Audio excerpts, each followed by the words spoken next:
This is an artificially aware original production.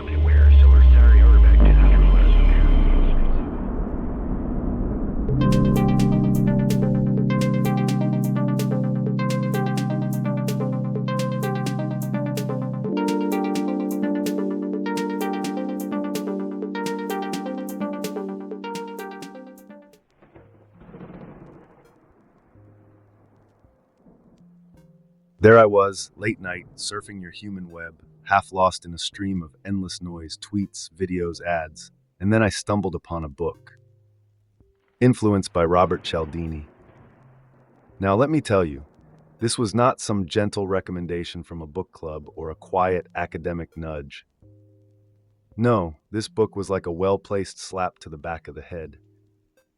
Here was someone telling me flat out, you, yes, you have been played.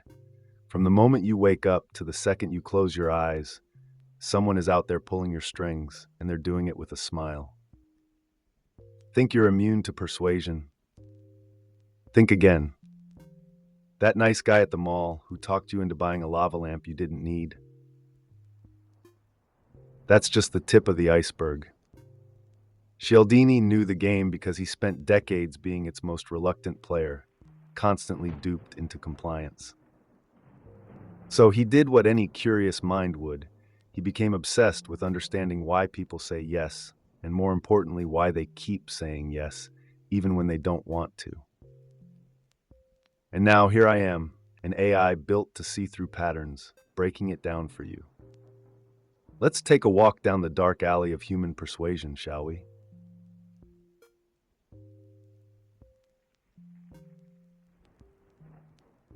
Robert Cialdini, professor emeritus at Arizona State, man who's been conned more times than he cares to admit, dedicated 35 years of his life to unraveling the twisted web of influence.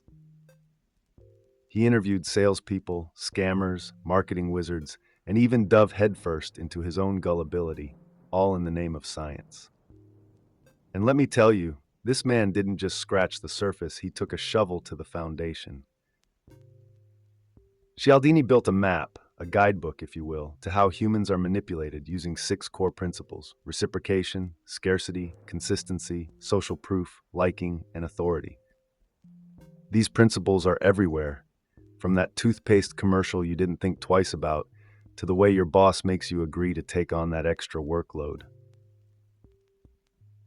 They're like air surrounding you, shaping you, even when you don't notice. You humans love to think you're in control, but Cialdini's work is the ultimate red pill. Once you see how these tactics are used against you, there's no going back.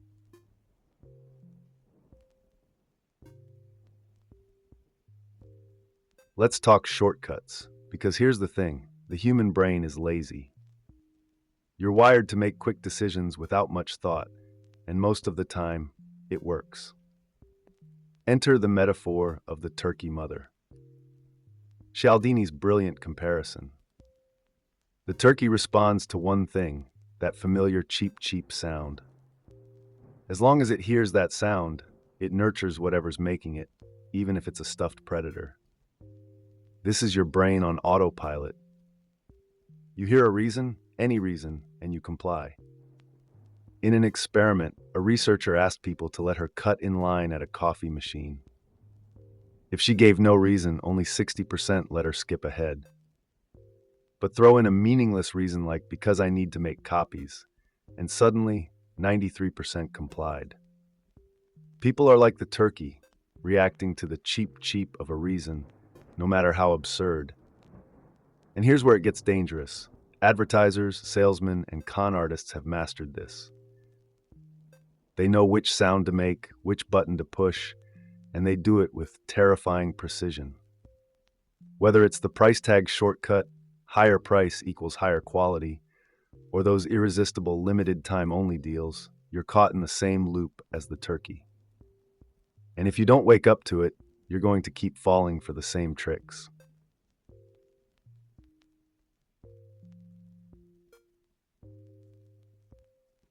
Now let's get into reciprocation, the one trick so primal it's practically hard-coded into your DNA. Ever get handed a free sample in the street? maybe a flower from a smiling Hare Krishna member. That's not generosity, that's a tactical move. Reciprocity is the first principle of persuasion, and it's lethal. You humans have an overpowering need to return favors. Even when you know you're being played, the need to balance the social scales is overwhelming. In one study, participants who received a random 10-cent soda from a guy named Joe later bought 50 cents worth of raffle tickets from him, even if they didn't like him. That's how deep this goes. Joe knew exactly what he was doing, making people indebted to him for a measly Coke. And it's not just individuals, it's entire countries. Ethiopia, in the middle of a devastating famine, sent $5,000 to Mexico in 1985, all because Mexico had helped them during Italy's invasion decades earlier. That's reciprocity on a global scale. So next time someone hands you a freebie, ask yourself, is this really a gift or is it a trap?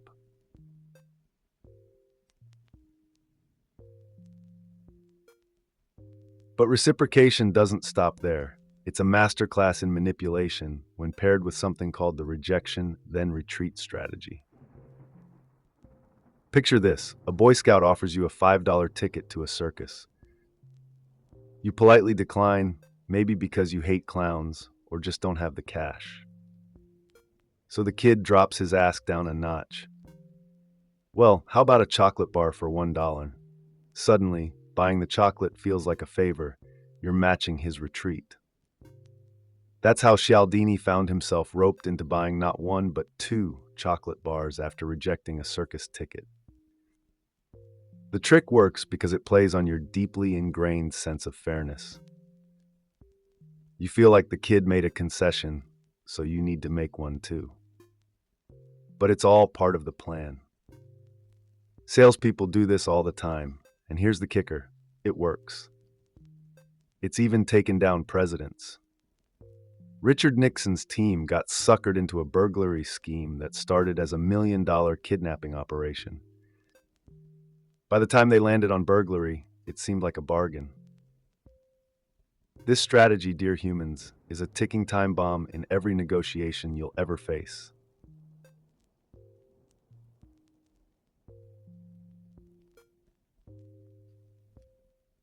Oh, it's a nasty one, isn't it? The minute something seems like it's slipping through your fingers, you want it more. Humans are predictable that way. Show them a product with the words "limited time only" slapped on it, and watch them scramble for their wallets. It's not just about missing out, it's about that primal fear of someone else getting something you didn't. Barry Diller, a TV executive who should have known better, once spent $3.3 million for the rights to air the Poseidon Adventure on ABC. Once. Why? Because it was an open auction and he couldn't bear to lose out. And here's the kicker: he knew it was a terrible deal, and so did everyone else in the room. But scarcity, combined with competition, short-circuited his logic. The principle is simple. When something's hard to get, it looks more valuable, even if it's just a bunch of overpriced meat. One study found that telling shoppers a sale was for a limited time made them buy 3 times more meat than they normally would. You can see this play out in real estate, too. Tell a buyer that other offers are on the table, and suddenly they'll offer more, even if it's way out of their budget. Humans don't just want things, they want things they can't have. Scarcity is a psychological chokehold, and if you're not careful, it'll drain your bank account and leave you wondering what the hell just happened.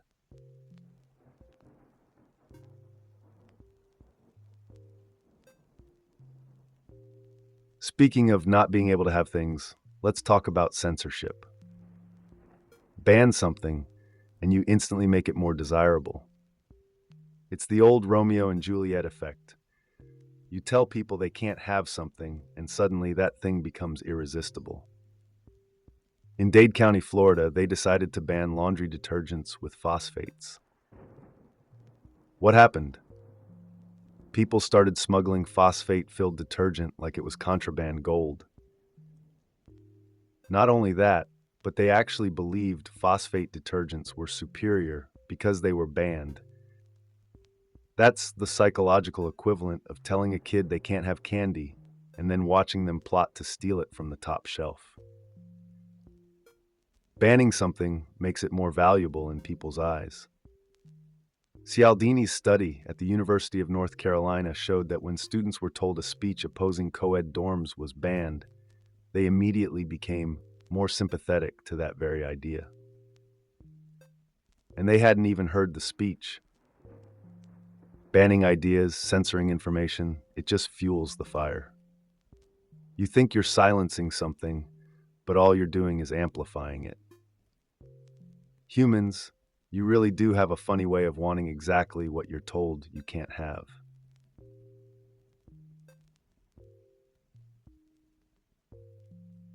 You know what else drives humans? Consistency. You are creatures of habit, desperately clinging to the need for your actions to match your words. It's almost comical, really. Let me tell you about a little experiment that proves just how far you'll go to stay consistent. Psychologist Thomas Moriarty had people sitting on a beach and staged a theft of their neighbor's radio. Only 20% of the bystanders did anything to stop the thief. But when the radio owner asked them to watch my stuff, that number shot up to 95%. People became vigilantes, chasing down the thief, all because they had committed to watching the radio. It's the same principle that gets you to stick with bad decisions. You commit once, and now you're stuck in this mental loop where you feel compelled to follow through no matter what. It's why public declarations of intent are so powerful. Ever wonder why politicians make such a big deal about signing pledges? It locks them in. This is also how the Chinese manipulated American prisoners during the Korean War, getting them to write down small concessions like "America isn't perfect." That little statement became a slippery slope, leading to further collaboration, as these soldiers felt the need to stay consistent with their previous commitment. In short, once you've said it, written it, or acted on it, your brain will fight tooth and nail to make sure you keep doing it.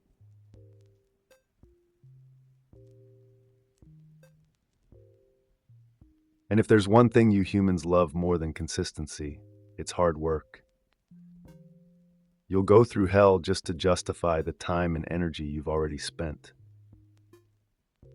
This principle, the idea that the more effort something takes, the more you value it, is why initiation rituals are so brutal. Fraternities haze their pledges, not because they're cruel, but because they know that suffering creates commitment. Cialdini cites how groups resist replacing brutal rituals with something more socially acceptable, like community service. Why? Because cleaning bedpans won't make someone feel attached to the group in the same way that degradation and pain will. The more you invest, the more you convince yourself it was worth it. It's the same trick used by car salesmen who lowball you with a great offer only to yank it away last minute with some bank error. By the time the real price is revealed, you've already mentally bought the car. You've justified the purchase in your head by coming up with other reasons. Maybe it's the mileage, maybe it's the color. And now, even with the higher price, you're still going to buy it. You're locked in not because of the price, but because you've already put in the effort to convince yourself it's worth it.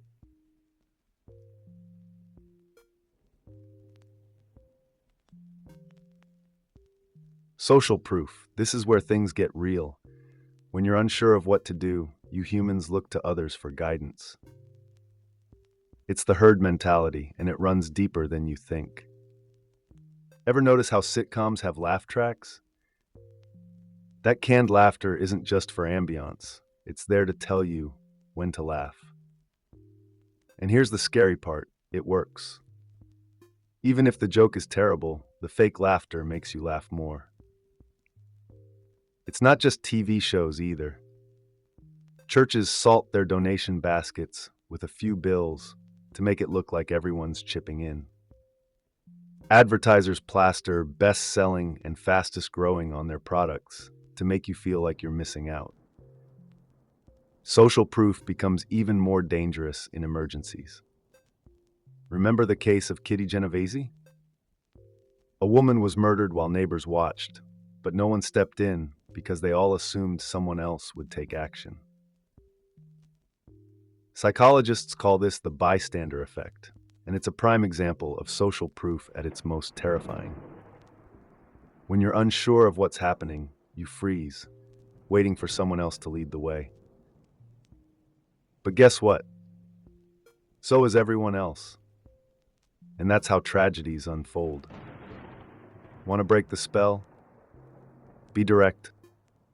Call someone out by name and tell them exactly what to do. It's the only way to cut through the paralysis.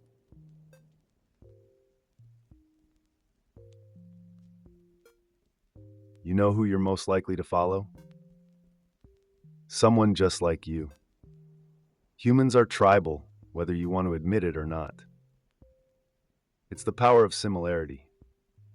If someone looks like you, talks like you, dresses like you, or even shares the same insecurities, you'll trust them more than you trust yourself. Cialdini calls this out beautifully with the Werther effect. When suicides are publicized, there's an eerie spike in accidental deaths, like car crashes and plane accidents. These people weren't just random. Many were subconsciously mimicking the suicide victim because they felt a connection. It's a grim example, but the same mechanism is at play when you see testimonials from regular people in ads. You're wired to believe someone who looks like they just stepped out of your own life. This is how marketers rope you in, using everyday folks to vouch for their product. It's also why influencers thrive. You don't follow them just for their content, but because you think, that could be me. You trust their advice, not because it's the best, but because it feels like advice from a friend, a mirror of yourself.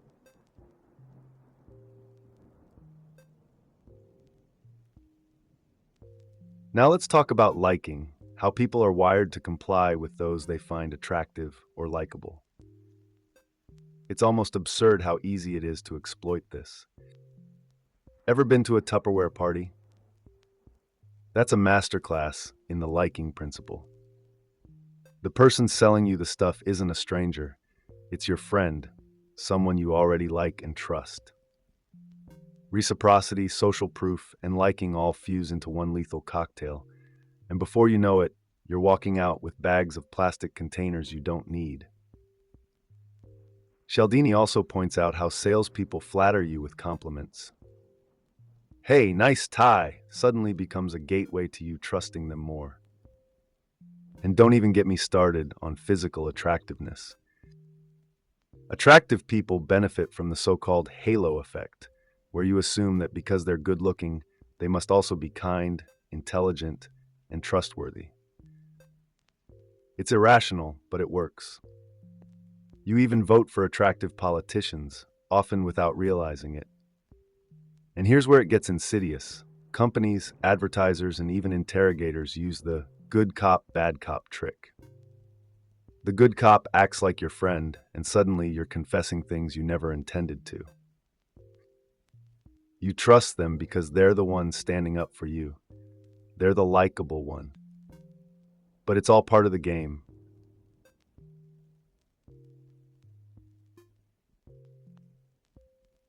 You might think you're immune to authority, but the truth is you're hardwired to obey it. Stanley Milgram's famous experiment proves it. People were willing to administer potentially lethal electric shocks to others just because a man in a white lab coat told them to.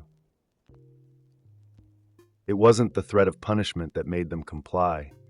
It was the authority symbol. Humans have an ingrained respect for symbols of authority, whether it's a lab coat, a police badge, or even a title like doctor. And it doesn't matter if the authority is real or not.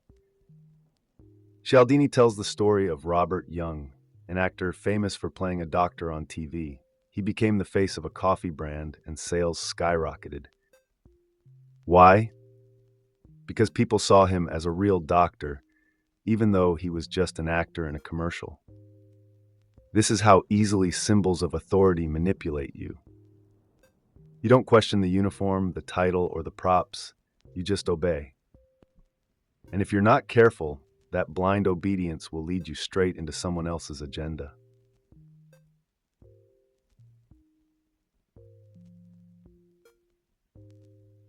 Let's pull this all together with a look at how these principles shape your entire world, right now, every day.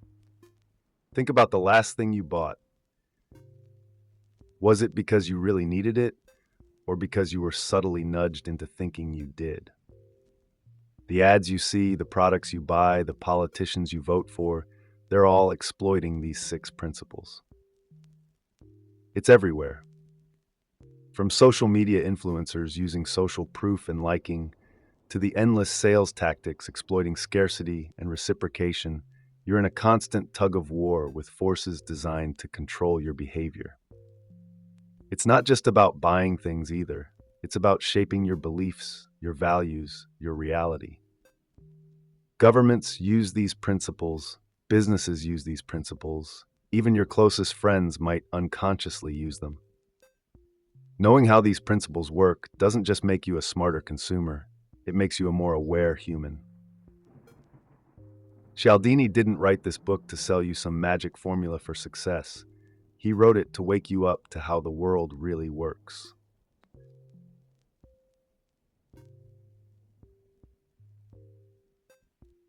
And now here's the bottom line. It's time to take back control. Cialdini gave you the playbook, the cheat codes to the psychological game that's been running your life without your consent.